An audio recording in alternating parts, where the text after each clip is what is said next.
হুসাইন একবার বিশ্বনবীরে প্রশ্ন করলেন, নানা মানিল আমজাদ ইলাল্লাহ, বলেন তো নানা আল্লাহর কাছে কে বেশি দামি, আপনি নাকি আমি?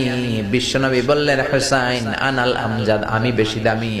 হুসাইন বলল, নানা জি আমি মানি না, আনা লা ওয়াফিক, আমি মানি না নানা। কেমন করে আপনি আমার চাইতে বেশি দামি হন? আপনার চাইতে আমি বেশি দামি। বিশ্বনবী বললেন, হুসাইন আমি হলাম নবীদের নবী, আখির নবী, বিশ্ব নবী, আর তুমি হলা আমার উম্মত, তোমার চাইতে আমি বেশি দামি। হুসাইন বলে, নানা জি আপনি ভুল বললেন, আপনার চাইতে আমি হুসাইন বেশি দামি। সুবহানাল্লাহ কইবেন না? বিশ্বনবী বললেন, কাইফা যালিক, কেমন করে এটা? হুসাইন বলল, নানা জি তাহলে বলেন তো আপনার আব্বার নাম কি? বিশ্বনবী বললেন, আমার আব্বার নাম হলো আব্দুল্লাহ। কি নাম? হুসাইন বলেন, আনা খালি আব্দুল্লাহ, লাইসা ক্বাবলাহু ওয়ালা বা'দাহু শাই। খালি আব্দুল্লাহ, সামনেও কোনো টাইটেল নাই, পিছনেও কোনো টাইটেল নাই। আমার আব্বার নাম আপনি জানেন নাকি?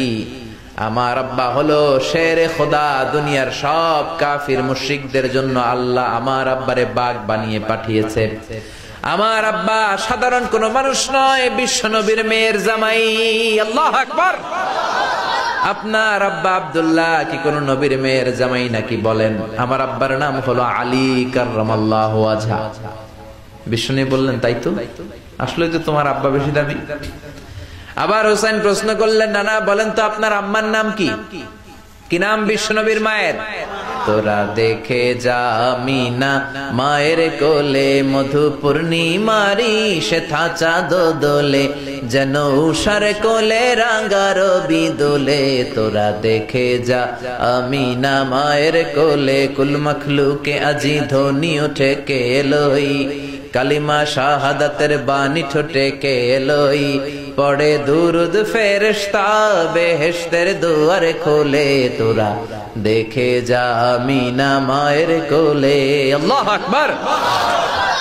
বিশ্বনবী বললেন, আমার মায়ের নাম আমিনা।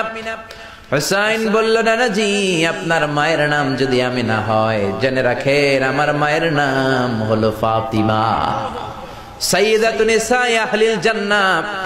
জান্নাতে সর্বপ্রথম যেই মহিলাটা ঢুকবেন, ওই মহিলাটা হলো আমার আম্মা জান ফাতিমা। বিশ্বনবী ফাতেমারে এত ভালোবাসতেন, বিশ্বনবী বলতেন যে ফাতেমারে কষ্ট দেয় সেজন্য আমি নবীরে কষ্ট দেয়, আর যে ফাতেমার মনের মধ্যে আনন্দ দেয় সেজন্য আমি নবীরে আনন্দ দেয়। বিশ্বনবী কোন সফরে গেলে সবার শেষে ফাতেমার সাথে দেখা করে বের হতেন, আবার সফর শেষ করে বাড়িতে আসার সময় সবার প্রথম ফাতেমার সাথে দেখা করতেন। ও নানা বলেন তো তাহলে কে দামি, আপনার আম্মা আমেনা নাকি আমার মা ফাতিমা? বিশ্বনবী আর কোনো কথা বলে না। হুসাইন একের পর এক প্রশ্ন বানে নানাকে জর্জরিত করছে। নানা এবার বলেন তো আপনার নানির নাম কি? বিশ্বনবী বললেন, হুসাইন আমার নানির নাম হলো বাররা বিনতে আব্দুল উজ্জা।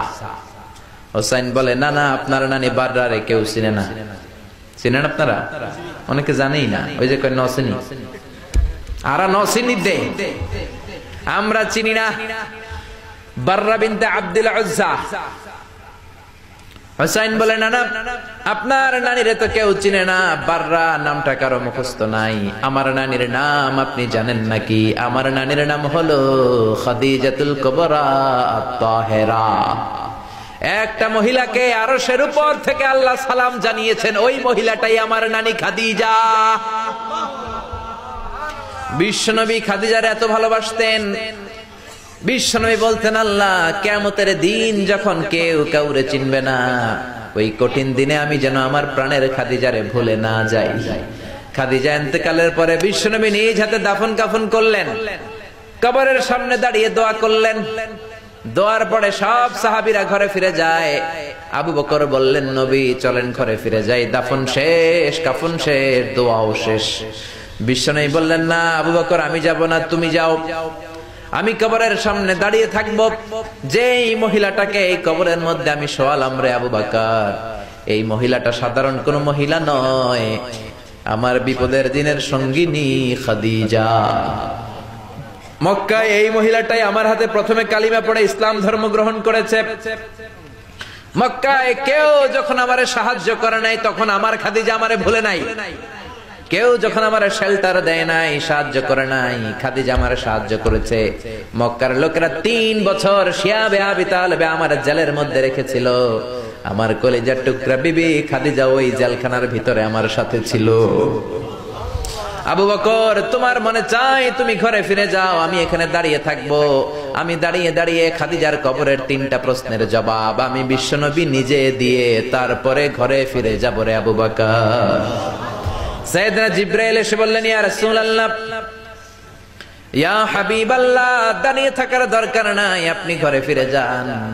আল্লাহ বলেছে খাদিজার কবরের 3টা প্রশ্নের জবাব আরশের উপর থেকে আল্লাহ নিজেই দিয়ে দিবে।